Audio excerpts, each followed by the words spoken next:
엄마들한테 고민할 수 있는 질문을 해라라고 하면 엄마들이 되게 힘들어하세요. 아니 내가 수학을 이렇게 잘 못하는데 까먹은 지가 한참인데 어떻게 수학 문제를 애들한테 고민할 수 있게 만들 수 있느냐 하시는데, 답이 있는 수학 문제가 뭐냐면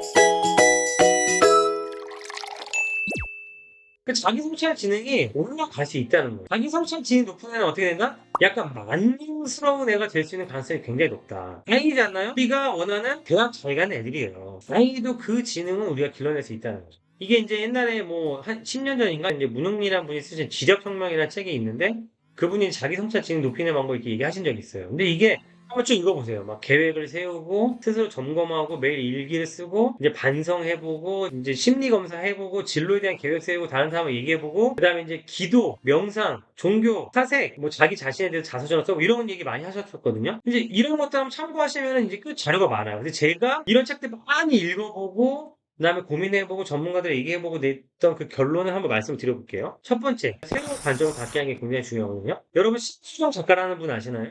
이분이 직장인들의 멘토라고 불리는 분인데, 이분이 지금은 KT 부사장이세요. 제가 이제 한번 만나서 얘기할 기회가 있었는데, 뭐 1대1은 아니고, 이분이 그렇게 얘기하더라고요. 나이가 들면 성격도 안 바뀌고 능력도 발전하지 않는다 이거예요. 그분은 이제 임원 후보들 교육하러 오셔서 얘기하셨었는데, 당신들 같은 사람들이 회사에서 임원이 돼서 성장하기 위해서는 계속 성장을 해야 되는데, 어떻게 성장할 거냐 이거죠. 이제 나이가 40 다 돼가지고 넘어가지고 IQ도 이제 끝났고 사실 체력도 떨어지고 하는데, 어떻게 그럼 여러분 자신을 성장시킬 것이냐? 관점이라는 것은 바뀔 수 있다, 이분이 얘기를 하는 거예요. 여러분들이 지금 가지고 있는 직원으로서의 관점을 임원이나 경영자로서의 관점을 가지고 가는 게 중요하다, 이런 얘기를 하면서 사람들이 막 그분과 저와 모든 전문가들이 얘기하는 게 뭐냐면, 이 새로운 관점을 갖게 하는 방법이 결국 뭐냐면 토론이라는 거예요. 저는 수학은 토론이라고 생각해요. 저 밖에 나가서 많이 사업하면은 수학은 토론으로 만들어요. 토론 수학이 있습니다. 근데 아니 수학을 어떻게 토론으로 하지?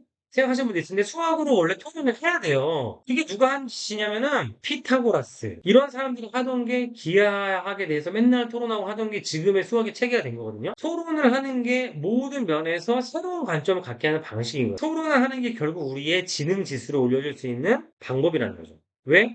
모든 지능 지수의 컨트롤 타워가 되는 메타인지 자기 성찰 지능을 향상시키는 방법이니까. 그러면 수학도 마찬가지입니다. 수학의 학원 왜 보내세요? 과외 왜 보내세요? 문제 풀어달라고? 그거는 굉장히 낮은 수준의 교육이라고 저는 솔직히 생각해요. 선생님한테 배워야 되는 거는요, 선생님이 뭔가 풀어줘가지고 얘가 막 문제를 외우게 만들어준다, 이건 교육의 가장 낮은 단계. 그 다음에 학원을 보냈더니 얘가 문제 풀고 배워와, 바로 그 윗단계 낮은 수준이고요. 우리가 학원이나 선생님한테 과외생한테 배워야 되는 건 뭐냐면은 수학에 대한 관점을 배워오는 게 궁극적으로 높은 수준의 교육입니다. 그리고 아이가 어딜 가서든지 엄마 제가 그러는데 저기에 맛있는 집이 있대, 이런 걸 배우는 게 아니라 우리 아이가 뭘 배워야 되냐면 얘기할 때마다 다른 사람의 관점을 배워온 애들이 있어요. 이게 메타인지라는 거고, 그게 자기 성찰 지능이라는 겁니다. 그러니까 뭐냐면 학교에서 배워왔어요. 그랬더니 어떤 애가 엄마 오늘 3 더하기 5가 배웠어, 이게 아니라 엄마 내가 봤는데 어떤 애들은 3 더하기 5를 하는데 이렇게 생각을 하더라, 이렇게 말하는 일이 있거든요. 그런 애들이 자기 성찰 지능이 높다는 거예요. 그런 걸 어떻게 기르느냐, 같고 다른 거, 그 다음에 옳고 그른 거, 이런 거에 대한 계속 토론을 하는 게 우리가 이 메타인지를 배울 수 있는 능력이에요. 근데 심지어 수학도 마찬가지예요. 제가 수학을 제가 좀 설명드릴게요.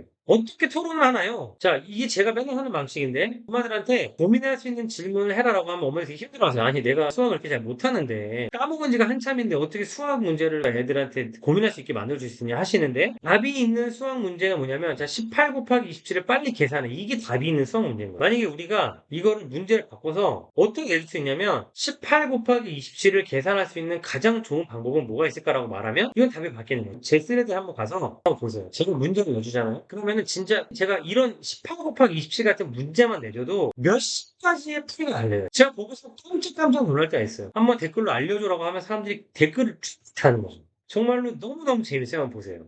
그래서 우리가 여러분들이 아이들한테 수학 문제를 내주실 때 어려운 문제를 내가지고 애들을 막 고민시키라는 게 아니에요. 어떤 문제를 내줘라? 답이 있는 문제를 뭘로 바꿔주냐면 답이 없는 문제로 바꿔주시기만 하면 되는 겁니다. 제가 잘 내주는 문제, 예를 들면 어떤 문제가 있죠? 현우야, 네가 오늘부터 붕어빵 팔 거야? 하루에 얼마에 팔아야 될까? 이런 질문. 그 다음에 지훈아, 우리 아파트 단지에 몇 명이나 살아? 이런 질문들.